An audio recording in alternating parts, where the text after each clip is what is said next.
வணக்கம் நேர்களே, நான் கவிதா நாராயணன், குஷப்பாவை யோகால இருந்து.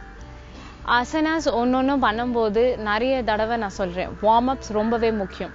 வார்ம் அப்ஸ் எவ்வளவு முக்கியமோ உங்களோட பாடியில அது அந்த ஹீட்டை ஜென்ரேட் பண்ணும்போது நீங்க எந்த ஆசனா ட்ரை பண்ணாலும் அது உங்களோட தசைகளுக்கு பாதிப்பு கொடுக்காத மாதிரி தான் செய்யும். இன்னைக்கு பார்க்க போற நம்ம ஒரு வார்ம் அப்பும் அப்படிதான். ஷோல்டருக்கும் உங்க கழுத்து பகுதிக்கும் இதே ரொம்பவே ஹெல்ப்ஃபுல்லா இருக்கும். நிறைய பேர் என்ன பண்ணுவாங்கன்னா, உங்க கழுத்தை இன்டர்லாக் இப்படி பண்ணிப்பாங்க. இப்படி இந்த மாதிரி இப்படி பண்ணிக்கிட்டு மேல முன்னாடி சைடுல இப்படி ஓப்பன் அப் பண்ணி நம்ம ப்ராக்டிஸ் பண்ணுவோம். இதே ஷோல்டருக்கு பண்ணணும்னா உங்க ஷோல்டர்ல இப்படி பிடிச்சுக்கலாம். இப்படி ஷோல்டர் பிளேட்ஸை பிடிச்சி மெதுவா அந்த எல்போஸை மேல பண்ணி தலைய மேல பண்ணி உங்க மார்பு பகுதியை கொஞ்சம் முன்னாடி தள்ளுனா உங்களோட பேக்ல ஒரு வார்ம் அப் ஃபீலிங் வரும். இதுல மூச்சு உள்ள வெளியே, மூச்சு உள்ள வெளியே, இந்த மாதிரி பிராக்டிஸ் பண்ணி மெதுவா நீங்க கீழே இறக்கலாம். அகைன் சொல்றேன், உங்களோட ஷோல்டர் கப்ஸ் மேல கையை வச்சுக்கிட்டு மெதுவா போய் உங்க தலையை மேல பண்ணி மார்பு பகுதியை கொஞ்சம் முன்னாடி தந்துட்டீங்கன்னா மூச்சு உள்ள வெளியே, அந்த மாதிரி பிராக்டிஸ் பண்ணிட்டு மெதுவா நீங்க உங்களோட ஷோல்டர் பிளேட்ஸை நீங்க இறக்கிடலாம். இந்த மாதிரி நீங்க பிராக்டிஸ் பண்ணலாம். இப்போ பார்க்க போறது ஒரு ஆசனா. Asana is Ashwasanchalan variation. அஸ்வனா ஹார்ஸ். ஸோ ஹார்ஸ் போஸோட ஒரு வேரியேஷன். இந்த வேரியேஷன் எதுக்கு ஹெல்ப் ஆகும்? உங்களோட நெக், உங்களோட பேக் போன், உங்களோட ஹாம்ஸ்ட்ரிங் ஸ்ட்ரெச்சஸ்க்கு இது ரொம்பவே நல்லது. பிளஸ் இதுல இருக்கிறதுனால உங்க கோர் ஸ்ட்ரென்த்தை பில்ட் பண்றதுக்கு இது ரொம்பவே ஹெல்ப்ஃபுல் ஆகும். ஸோ மசில் ஸ்ட்ரென்த்தை இன்க்ரீஸ் பண்றதுக்கு அஸ்வசஞ்சாலனா வேரியேஷன்ஸ் ரொம்பவே ஹெல்ப்ஃபுல்லா இருக்கும். ஸோ இப்போ நம்ம அஸ்வசஞ்சாலனா வேரியேஷன் எப்படி பண்ணலாம்னுட்டு பார்க்கலாம். ஃபர்ஸ்ட், உங்களோட பொசிஷன். நீங்க உங்க பொசிஷன்ல இருக்கும்போது நீங்க பாருங்க உங்க பொசிஷன் எப்படி இருக்குன்னு. உங்களோட லெஃப்ட் காலை பின்னாடி எடுத்து வச்சு நீங்க உங்களோட நீயை வச்சு நீங்க அவுட் பண்றீங்க. இந்த மாதிரி பண்ணும்போது பாருங்க உங்க மார்பு பகுதி உங்களோட செஸ்ட் உங்களோட தைஸ்ல கரெக்டா ஃபிக்ஸ் ஆயிருக்கு. இந்த மாதிரி இருக்கும்போது உங்க கைகள் உங்க கால் எல்லாமே ஒரே லைன்ல இருக்கும்.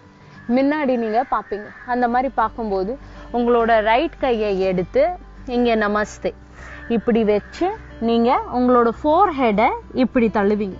இந்த மாதிரி தள்ளும்போது உங்களோட பெல்விஸ் போர்ஷன்ல நிறைய ஒர்க் அவுட் ஆகும். மூச்சு உள்ள வெளியே, மூச்சு உள்ள வெளியே. இந்த மாதிரி பண்ணும்போது இந்த காலோட தசைகள் நகர்ந்து போகுது. நகர்ந்து போகும்போது இங்க இருக்கிற வலி ஸ்லைட்டா ஏற்படும். ஆனா அதுக்கப்புறமா நீங்க ரெஸ்ட் பண்ணிட்டு பண்ணும்போது உங்களோட ஆம்ஸ்ட்ரிங்க்கு ரொம்பவே ஸ்ட்ரென்த் இருக்கும். ஸோ அஸ்வசஞ்சாலனா மறுபடியும் என்ன எப்படி பண்ணலாம்னுட்டு பார்க்கலாம். ஃபர்ஸ்ட், உங்களோட ரைட் கை உள்ள எடுத்துக்கோங்க. ரைட் சைடு காலு முன்னாடி வந்திருந்தா அண்ட் லெஃப்ட் கையையும் இங்க எடுத்துக்கிட்டு உங்களோட ஃபோர் ஹெட்டை இங்க டச் பண்ணி பாருங்க. மூச்சு உள்ள வெளியே, மூச்சு உள்ள வெளியே. இதை பண்ணதுக்கு அப்புறமா நீங்க மெதுவா நீங்க மேல வரலாம். இந்த மாதிரி பண்ணதுக்கு அப்புறமா உங்களோட கால்களை பின்னாடி எடுத்துக்கோங்க. உங்க கால்களை பின்னாடி எடுத்துக்கிட்டு லெஃப்ட் கால் பைபோஸ்னால லெஃப்ட் கால் முன்னாடி வரும். நீ டவுன், முட்டி கீழே, டோ அவுட். உங்களோட கைகளை கீழே இறக்கி அந்த நமஸ்தேக்கு மேல உங்க ஃபோர்ஹெட் அதாவது நெத்திய வைங்க. அந்த நெத்தி பகுதி அங்க வச்சதுக்கு அப்புறமா மூச்சு உள்ள வெளியே, மூச்சு உள்ள வெளியே. இந்த மாதிரி பண்ணிட்டு மெதுவா நீங்க மேல வரலாம். இந்த மாதிரி வந்ததுக்கு அப்புறமா உங்க கால்களை உள்ள எடுத்துக்கிட்டு நீங்க ரெஸ்ட் பண்ணலாம்.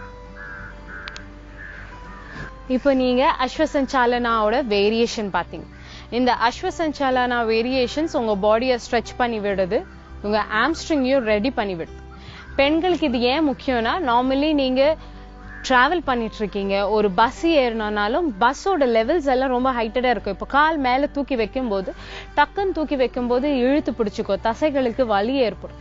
இந்த மாதிரி எல்லாம் ப்ராப்ளம்ஸ் இருக்கிறதுனாலதான் சைக்கிள்ல பைக்ல நீங்க அந்த பக்கம் கால் போடும்போது ஒரு பக்கம் உங்களுக்கு அந்த ஸ்ட்ரெச் இருக்காது. ஸ்ட்ரெச் இருக்காத டைம்ல பிராக்டிஸ் இருந்தா ஓகே, ஆனா பிகினர்ஸா இருந்தா ரொம்ப வலி ஏற்படும். ஸோ அவங்களுக்கு இந்த மாதிரி அஸ்வசஞ்சாலனாவோட வேரியேஷன்ஸ் பண்ணும்போது அந்த ஆம்ஸ்ட்ரிங் அந்த கால் எல்லாம் ஸ்ட்ரெச் ஆகுறதுனால அந்த வலி குறைவு இருக்கும். எங்கேயும் டிராவல் பண்ண நினைச்சாலும் இல்ல ட்ரெக்கிங்க்கு போகணும்னு நினைச்சாலும் நீங்க அஸ்வசஞ்சலனோட வேரியேஷன்ஸ் பண்ணிட்டு நீங்க நல்லா வார்ம் அப் பண்ணிக்கிட்டீங்கன்னா உங்க பாடி ட்ரெக்கிங்க்கோ மவுண்டேனியர்ஸ்க்கோ இது ரொம்பவே ஹெல்ப்ஃபுல்லா இருக்கும். இன்னைக்கு நம்ம அஸ்வசஞ்சாலனா வேரியேஷன்ஸ் பார்த்தோம் அண்ட் ஒரு வார்ம் அப் பார்த்தோம்.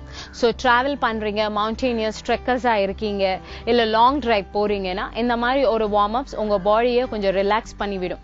ஸோ சீட்ல நிறைய நேரம் உட்காந்துட்டு இருக்கீங்க, உங்க பேக் பெயின் இருக்கும், அந்த மாதிரி இருக்கும்போது நான் சொன்ன வார்ம் அப்ஸ் இது ரொம்பவே உங்களுக்கு ஹெல்ப் பண்ணிவிடும். ஸோ இன்னைக்கு ஆசனாஸ் அண்ட் வார்ம் அப் பார்த்தோம். நாளைக்கு இன்னொரு ஆசனா பிராணாயமோட நான் உங்களை சந்திக்கிறேன். நன்றி.